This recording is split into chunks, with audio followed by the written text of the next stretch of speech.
Welcome back to our TimeMD video tutorial series. Today it's all about managers. We're going to be talking about setting up manager accounts, controlling managers, how to define permissions, and so forth. This is going to actually cover quite a bit of content, so we've broken up this video into more than just one video.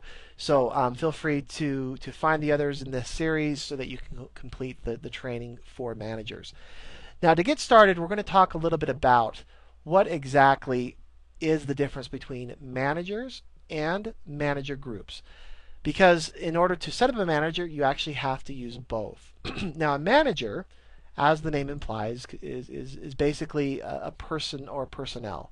Manager groups, on the other hand, would actually be a way to group those managers into permission-based functions. So, in other words, rather than just setting up a manager and saying what that manager can or can't do, we actually set up groups and then you assign that manager to the group.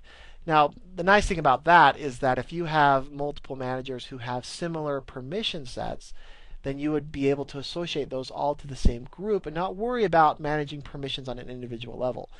So let's go ahead and dive right into this and show you how to set this up. So the first thing we're going to do is from our Preferences tab, as we just mentioned, we need to first set up managers. So let's go, or manager groups, I'm sorry. So we're going to go from Preferences to Manager Groups. Now, as you can see, nothing's been set up quite yet. So we're going to go ahead and create our first manager group. Now, let's give it any name we want, but we're going to say this is a top-level admin. So one who might have more permissions than others. The next question it's asking is what type of group permissions will you need to assign to this individual? And you have two choices, either manager level or super manager level. Now, manager level requires that you actually define the permissions. And here's the list of permissions here on the right.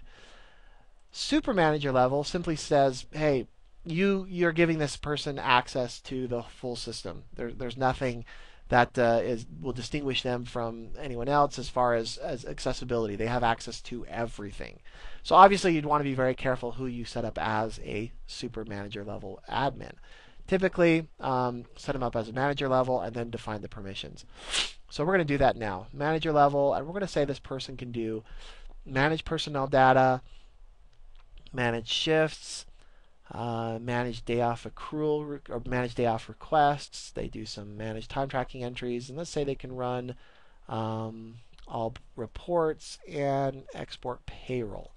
So this would basically give them full access to manage the personnel from a time tracking standpoint and their actual data, like name, first name, last name, and some permissions associated to that. The next question it's asking is status, whether it can be active or inactive. Obviously, we want active. And the next is asking for parent manager group. Now, right now, we have no other manager groups set up, so obviously that's going to be blank. And then finally, it's asking for supervisors. Who do we want to assign to this group? Now, we haven't set up any other managers yet, nor have we flagged any personnel to be managers. So that's going to be obviously blank for now, but we'll come back to that once we've assigned some personnel.